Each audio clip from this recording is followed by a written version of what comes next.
Сәлеметсіздер ме оқушылар? Тригонометриялық теңдеулер бойынша жиынтық бағалаудың есептерін қарастырайық. Бірінші тапсырмада бізде тангенс минус 1 болғанда минус пи мен пидің аралығындағы екі мәнін анықтаңдар деген. Бұл жерде тангенстің минус 3-тегі мәнін x арқылы тауып алайық. X тең формула бойынша арғы тангенс минус 1 плюс пи-н n тиісті z-ке болады. Енді минусты алдына шығарып жібереміз де, арғы тангенс 1 плюс пи-н n тиісті z болады. Енді тангенс 1-де пи бөлінген 10-4 алдынан минусы бар.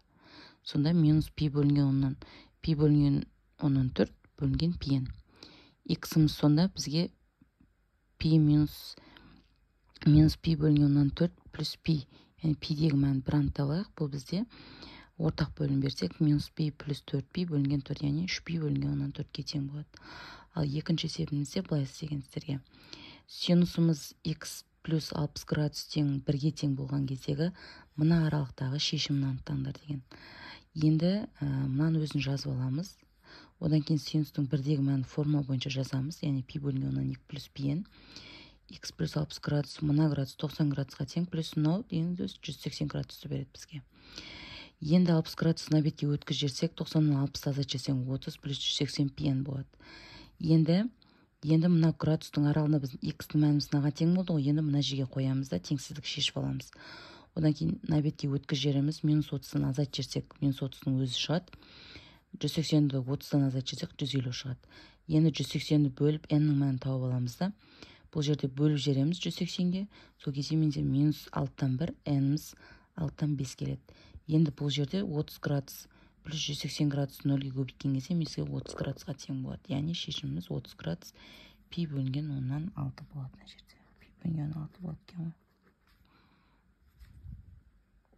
Оқушылар, енді БЖБ-ның екінші тапсырмасын қарастырайық. Бұл жерде мынандай теңдеу берілген. Осы теңдеуді мынандай түрге келтіруің керек. Келтіріп өрнектеңдер деген. Ондай келтіру үшін балалар біз бірінші мына жердегі косинус квадрат x деген бар ғой. Осы дүние бізге синус квадрат x плюс косинус квадрат x тең 1-ді береді ғой. Осы жерден косинус квадрат x тапқан кезде бізде 1 минус синус квадрат x-ті береді. Енді мына дүниені апарамыз да мына жерге қойып есептеп аламыз. Міне синус x азайтылған косинусның орнына 1 минус синус x квадрат плюс 2 синус x квадрат тең 0. Енді бұл жерде 5 синус x азайтылған плюс синус квадрат x плюс 2 синус квадрат x азайтылған 1 тең 0 болады. Енді мына мен мына екеуі қосылса 3 синус квадрат x болады. Мына 5 синус x жазылады. Азайтылған минус 1 мен минус 1 минус 2-ні бер тең 0. Осы дискриминант шешіледі. Осы квадраттық теңдеу келіп шығады енді. Енді бұл жерден балалар b-сында дәл осының мәнін табыңдар деген. Енді бұл жерде квадрат теңдеуге келіп тұрған екен, біз синус x-ті т деп бір мән беріп аламыз.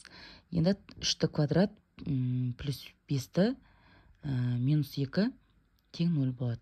Дискриминант тапқан кезде 5-тің квадраты азайтылған 4 көбейтілген 3 көбейтілген минус 2.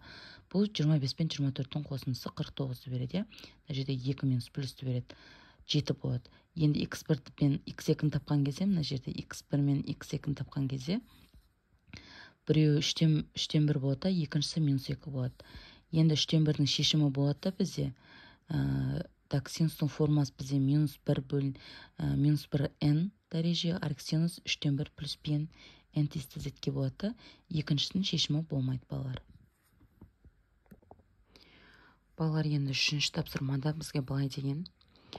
Мына теңдеудің шешіңдер деген. Бұл жерде балалар ортақ көбейткішті жашан сыртына шығара алсақ болады. Яғни бұл жерде 3 косинус x-ті шыға жіберсек, мына жерде косинус x плюс синус x тең 0 болады. Енді мына мен мынаны бір теңдеу қылып шешіп аламыз да, мына мен мынаны бір теңдеу қылып шешіп аламыз 0-ге теңестіріп. Енді 3 косинус x тең 0, косинус x 0-ге тең болады. 0-ді 3-ке бөліп жіберсек 0 болады. Косинус x бізде 0-де плюс минус пи бөлінген 12 плюс пи-н болады. Енді екінші есепте косинус x плюс синус x тең 0. Бұл жерде азайту деп жазалмаймыз. Мына жерде. Енді бұған косинусқа бөліп жібереміз. Косинусқа бөліп жіберсек балалар, косинус x бөлінген косинус x, синус x бөлінген косинус x береді. Мынаның мәні 1-ге тең болады. Мынаның бәрі бізде формула, тангенстің формуласын береді. Яғни тангенс синустың косинусқа бөлінісі. 1 плюс тангент тең x деген 0 болады. Тангент x мынау минус 1 қылып өткізіп жібереміз. Енді x тең арқ тангенс минус 1 плюс пи к тиісті z-ге. Енді x-ны минусты алдына шығарып жіберсек, арқ тангенс минус арқ тангенс 1 плюс пи к болады. Яғни 1-де тангенс 45 градусқа тең. Бұл бізге пи бөлінген 14-ге тең. Алдындағы минус мен минус пи бөлінген 14 плюс пи к болады, балалар.